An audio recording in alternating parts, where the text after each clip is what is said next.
get it. I get it. I get it. I get it. Fine. Let's do this. What's up, guys? It's your boy Coder, and we are truly, once again, so freaking back. I took a little bit of a break of doing ruling content. However, I'm finally back to doing it. I'm bringing back the old OG series that you guys have been requesting nonstop in the comment section, which is answering comment ruling questions. So without further ado, let's get into the rulings. But before that, I just want to remind you guys that if you want to get a ruling question asked in one of these videos, feel free to leave it in the comment section below, and I will go through those for the ruling questions of the next video. So let's get into it, shall we? So the first ruling question that we have today comes from Nyhmnim over on Twitter, and they say, I've made this mistake in Mass Duel before, and I still don't understand. When using Zelantis effect to banish all cards and then summon them back, Thunder Dragon Colossus stays banished and doesn't summon, and I'm still confused as to why. So Zelantis is a link 4 with the effect that allows it to banish all monsters currently on the field, and then summon them back in either face-up attack position or face-down defense position to their owner's fields. Now, specifically, the reason why Zelantis doesn't interact well with Thunder Dragon Colossus is because of the first line of text on Thunder Dragon Colossus's effect, which says, must either be fusion summoned or special summoned during the turn a Thunder monster's effect was activated in the hand by attributing one Thunder effect non-fusion monster. So the reason why that part of Colossus's text is important is specifically because it states that Thunder Dragon Colossus can either only be summoned by a fusion summon or by its own alternate summoning condition. And because Zelantis doesn't temporarily banish the monsters like Farfa would, for example, it instead banishes them and then special summons them back, meaning that you are banishing them and then performing a brand new method of special summoning to return those monsters. So because Thunder Dragon Colossus can only be summoned either via fusion summon or via its own alternate summoning mechanic, you cannot bring it back via the effect of Zelantis or via a monster reborn if Colossus is in the grave or any other means of special summoning it. Alternatively, this would also apply to any form of extra deck monster that you cheated out. Remember, extra deck monsters need to be properly special summoned first before you're able to special summon them either from the grave or from banished. So if by some means you summoned out a monster from your extra deck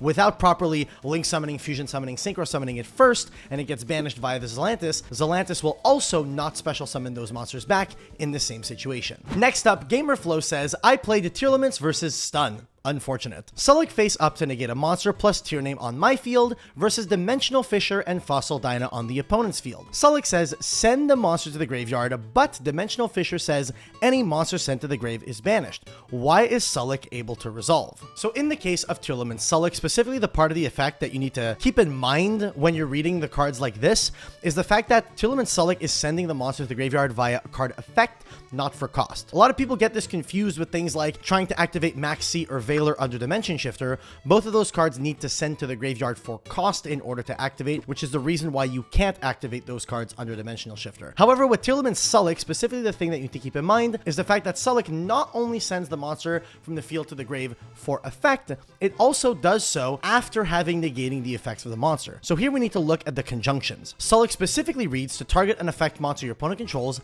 negate its effects, then send one monster you control to the graveyard. If that part of the text was swapped, you would perform A, which would be send the monster from the field to the graveyard, and then because you didn't successfully send it to the graveyard, you would not perform the second part where it negates the effects. But that's not how Sulliek reads. Sulliek reads the other way around, where it first negates the effects, which you do successfully, therefore you then do the second part of the effect, which is to send one monster you control to the graveyard. So even though you're not sending the monster specifically from the field to the graveyard because it's instead getting banished, you still apply the effects of Sulliek in order, the way they are written on the card. So for that reason, because you can legally perform the action of attempting to send a monster from the field to the graveyard, you will negate the effects first, as it says on Sulliek, and then send one monster you control to the grave, and that monster, instead of hitting the grave, will simply be banished. And as I said, the reason why you're allowed to attempt to send a monster from the field to the graveyard is because Di-Fi or Macrocosmos isn't preventing you from attempting to do that.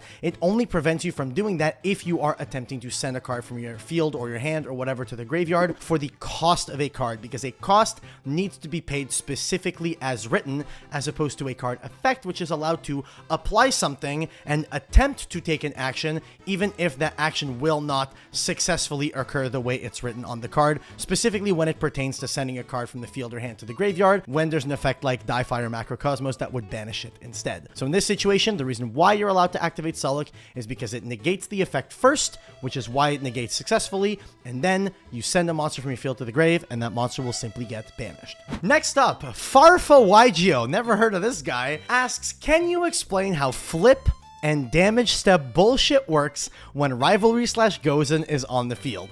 I always forget how and when the things go to grave, or what does or doesn't trigger. Oh my god, this guy's asking me about damage step rulings. Oh my god, why am I doing this to myself?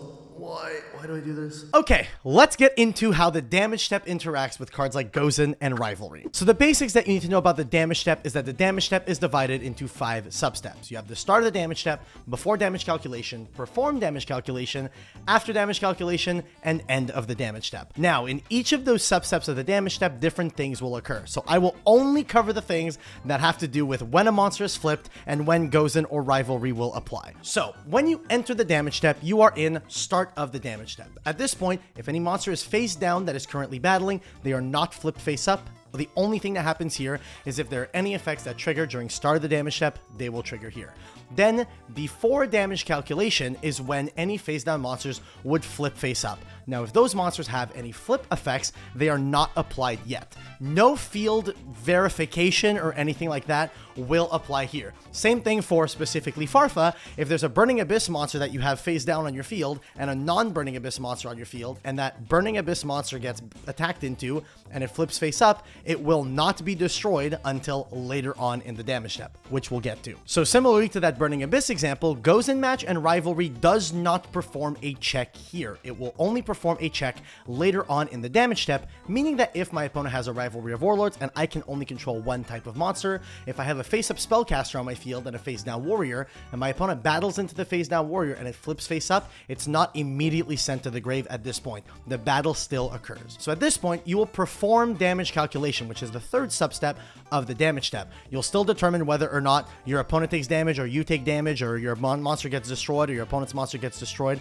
depending on the battle positions of your monsters. And then only after damage calculation, the first thing that will occur is field checks. So if that face down monster was a Burning Abyss and you control a non-Burning Abyss monster, it'll immediately get destroyed during after damage calculation, after having actually performed the calculation of damage during the damage calculation substep.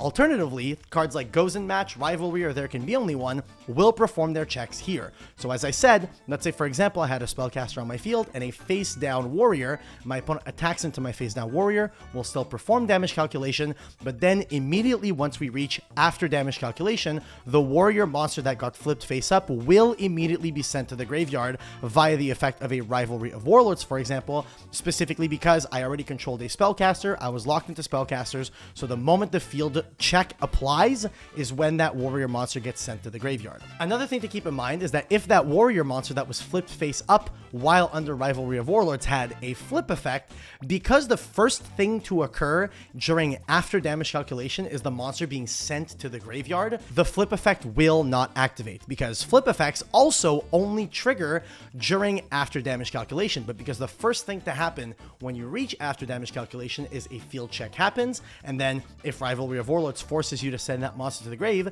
then your monster is no longer on the field in order to be able to activate its flip effect. So to answer Farfa's question, the way that it works is you go before damage calculation, at which point your face down monster gets flipped face up. If it has a flip effect, it's not activated yet. If you're under Rivalry and that monster is of the incorrect type, it's not sent to the graveyard yet.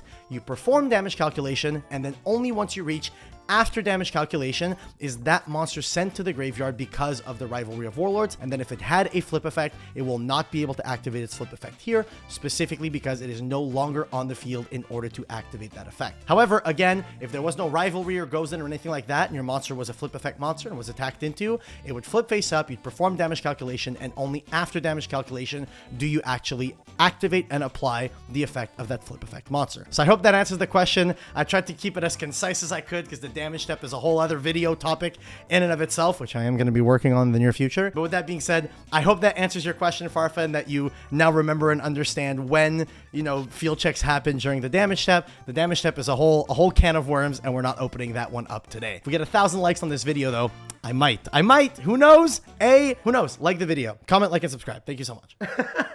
All right, next up, Juan asks, if Plasma equips a token to itself, does it gain half the attack that the token had on the field? Also, if equipping a face down monster, does it remain face down in the spell and trap zone? And if it does, how is that monster treated? Is it a face up equip spell? Fuck, I don't actually know.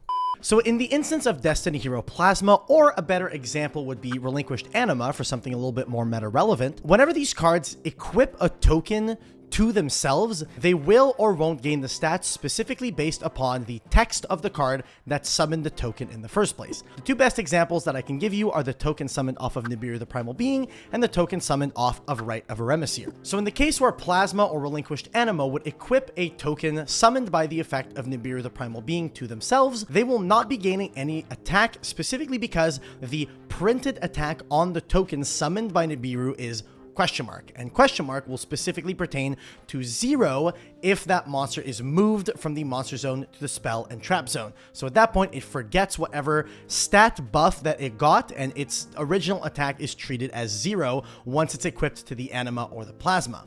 Alternatively, if they're equipping a token that was summoned off of Rite of Eremyr, they'll actually be gaining based upon the 2000 attack stat that the Rite of Eremyr token has, and the reason why is specifically because the text printed on Rite of Eremyr summons that token as a 2000 monster. So the way that you figure out if Plasma or Anima would gain attack based upon the token that's being summoned is specifically by looking for whether or not the card that is summoning that token summons that token with a base attack stat of question mark or a base attack stat of a specific value. So because the token summoned off Nibiru is question mark, then its original attack will always be treated as 0 if you equip it, versus the Rite of Eremyr token, whose base printed attack via the effect of Rite of Eremyr is 2000 attack points. So in that case, if Relinquished Anima yoinks a Nibiru token, it's going to be on 0 attack. But if it yoinks an Adventure token, it'll instead be on 2000 attack points. And yes, while that monster is equipped, it is always treated as an equip spell, even if that monster was equipped while face down. It is still treated as an equip spell. And last but not least for today's video, we have a ruling question by Rion, and they ask, I never fully understood how the redirection of damage works in this scenario, and they're showing Ohime the Manifested Makanko with Nightmare Pain. Damage redirection is one of the more complicated effects that you'll find in Yu-Gi-Oh! Specifically when it comes to cards that specifically say your opponent takes the battle damage if you would take the damage, or if you would take the damage, you take no damage, but then your opponent takes the damage. It's a whole ass can of worms. In this situation, I'm going to simplify this by changing the two cards in the question to two cards that have very basic effects that really apply to the same scenario that you see here. So yes, they're asking the question with the Makanko and the Yubel card, but for the sake of this, we'll simplify it by using Amazoness Swordswoman versus Dimension Wall. So Amazoness Swordswoman says that any battle damage you would take during a battle involving it, your opponent takes instead. And Dimension Wall says that you can activate it during a battle and make it so that instead of you, your opponent is taking the damage from this battle. Basically, two effects that redirect battle damage, same thing as the Ohime and the Nightmare Pain. What you need to know about redirecting battle damage is that battle damage can only be redirected a singular time, meaning that if my Amazoness Swordswoman attacks into one of my opponent's monsters that has less attack than my Amazoness Swordswoman, let's say for example I'm attacking into a monster with 1000 attack with my 1500 attack Amazoness Swordswoman, if they use Dimension Wall, their Dimension Wall will redirect the battle damage, the 500 that they would take, back to me. And Amazoness Swordswoman does not apply in this situation to then redirect the battle damage to them. That is not a thing. So if my Amazoness Swordswoman with 1500 attacks over a monster with 1000, my opponent uses Dimension Wall, the battle damage is redirected to me, and I will take 500 attack points. Alternatively, in an instance where my Amazoness Swordswoman with 1500 attack attacks into a monster that my opponent controls that has 3000 attack points, if my opponent were to use Dimension Wall in that situation, my Amazoness Swordswoman would crash into their monster, and normally I would take 1500, but because of Amazoness Swordswoman, my opponent is the one taking 1500 damage instead. And in this case, the Dimension Wall does not apply to then redirect the damage back back to me because, as we said, redirection only applies a single time. So basically, all you need to look at when it comes to battle damage redirection is, without all the effects that are applying, who would take damage, and then just apply it to the opposite person. It is as simple as that. And this is the case even if there are 10, 20, 30 effects that are redirecting battle damage. Like I said, only one instance of battle damage can be redirected. So again, just keep in mind, look at who would have taken the battle damage initially and redirect it to the opposite person if there is an effect that tells you to do so. It's actually a lot more simple than it looks like on the surface, but again, a lot of these ruling instances, especially when it comes to battle damage redirection, they seem overly complicated, but they're actually a lot more simple than they are. So I hope that this clarifies how battle damage redirection works for all you Yubel players out there. So with that being said, thank you guys so much for watching. I really missed doing ruling content like this, so I hope that you guys are enjoying it, and if you guys want to see more, let me know. Leave it in the comments. Even if you don't have a ruling question, if this is the kind of content that you appreciate, let me know in the comments. I really need to know whether or not this is something that you guys do want to see back on the channel on a more regular basis. I would love to do more of these personally because this is where I made my start with Yu-Gi-Oh! I really like doing ruling content, and I really appreciate the depth and intricacies of the rules of this game. So with that being said, guys, thank you so much for watching, and I'll catch you all in the next video. Don't forget to leave some ruling questions in the comments, and I'll see y'all soon. Have a good one, y'all. Peace!